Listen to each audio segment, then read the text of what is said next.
الله وبركاته. الحمد لله وكفى وصلاة وسلاما على عباده الذين اصطفى وبعد.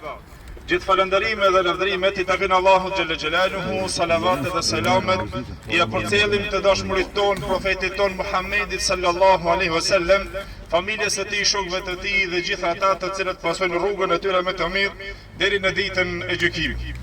Të dashur vëllezër musliman, të gjithë të cilët jeni të buar sot këtu në këtë vërrim të motrës son dhe të nënës son për t'ia dhënë lumtumirën e fundit që ajo e përfundoi jetën e saj, na lutim Allahun xhelle xhelaluhu që Allahu dhul xhelal ta mëshiron me mëshirën e tij. Vorrin e saj t'ia zgjeron dhe Allahu xhelle xhelaluhu në Jannatul Firdaus të ja mundëson që me gjithë ata të mirët Allahu xhelle xhelaluhu ta bashkon. E neve o vëllezër lutim Allahun xhelle xhelaluhu që Allahu këtë sprovë, të cilën ende nuk I kemi kaluar, Allahu xhelle xhelaluhu të na lehtëson dhe të na bën nga ata të cilët dalim nga kjo botë me fjalën la ilaha illa Allah, duke e shprehur ata me bindje dhe me besimin ton të fortë Allahu xhelle xhelaluhu. Padyshim se nuk është vendi këtu tash për të treguar ders dhe ligjerat, për arsye se vetë rasti është ligjerat dhe është këshill për ne. Ashtu sikur që na lajmëroi pejgamberi sallallahu alaihi wasallam në hadithin të cilin transmeton Imam Tirmidhiu, edhe pse në hadithin si transmetim ka defekt, por është një këshill e madhe që I dërguari jon tha sallallahu alaihi wasallam, kafa bil mauti wa'idha. Mjafton që vetë vdekja në vete është këshill.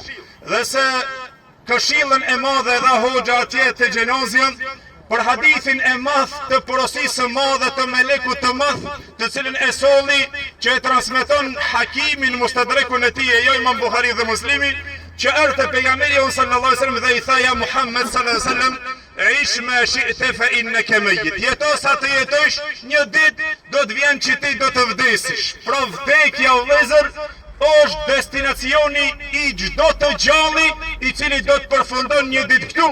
Dhe se tha pejgamberi sallallahu alaihi wasallam në hadithin të cilin e transmeton Abu Davudi nga Uthman ibn Affan radhiyallahu anhu, I cili një herë I tregon shërtori I tij. Gjithashtu pra na transmeton dhe Ibn Majah dhe Tirmidhiu nga Hani I cili ishte shërtori I Uthmanit radhiyallahu anhu, I cili tha se pejgamberi sallallahu alaihi wasallam I kishte përcjellur Uthmanit radhiyallahu anhu këtë hadith, dhe sa herë që kalonte Uthmani radhiyallahu anhu pranë vorrave, ai qonte shumë.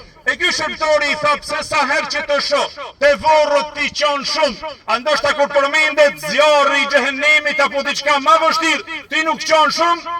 Ai u përgjigj duke thonë kështu o vëllezër, dhe tha se e kam dëgjuar pejgamberin sallallahu alaihi wasallam duke thonë, innal qabra awwalu manazil al-akhirah.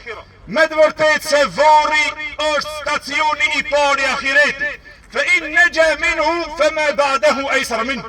Nëse ai shpoton këtu në këtë destinacion të fundit të cilin e ka, dhe ai fillon ahiretin me këtë shkallë të parë në të cilin ai e fillon, nëse e ka të lejtë dhe nëse shpoton, pas asaj çka do të vjen dhe do ta ketë lehtë dhe ma lehtë. Fa in lam yanju minhu fama ba'dahu ashad minhu. Nëse këtu nuk kalon lehtë, kur të vend ta marrin me laçet në pyetje, nëse nuk kalon lehtë, ajo çka do të vjen pas do të jetë vështirë dhe më vështirë. E më për atë vëllezër hadithin që transmeton Abu Davudi nga Uthmani radhiyallahu anhu, gjithashtu pejgamberi sallallahu alaihi wasallam tha kur e përfundonte vorrimin e një të vdekuri, ai qëndronte aty dhe thonte, istaghfiru li akhikum wasallallahu lahu at-tathbit. Ai drejtohej të gjithë atyre të cilët ishin prezent dhe ju thonte, kërkoni falje Allahu xhelle xhelalu për vllajin tuaj, në këtë rast për motrën tuaj, për nënën tuaj, që Allahu xhelle xhelalu ta forcon ata. Lutni Allahun që ta përforcon të palëkundshmen përgjigjet, për arsye se ai tash ka nevojë shumë. Ka nevojë kjo motër shumë në këtë rast që na lutjet e sinqerta t'ia përcellim. Edhe na ta lutim Allahun xhelle xhelalu që Allahu ta përforcon dhe Allahu xhelle xhelalu pyetjet e varrit t'ia lehtëson. Ngushtimin e varrit Allahu xhelle xhelalu ta liron nga ngushtimi I varrit që nuk shpoton kush nga ngushtimi I varrit, dhe gjithashtu lutim Allahun xhelle xhelalu që Allahu ta mëshiron dhe varrin e saj t'ia zgjeron, e familjarëve Allahu xhelle xhelalu sabër dhe durim t'ju dhuron, e na bëni halal që na folim këtu para hoxhallarëve tjerë.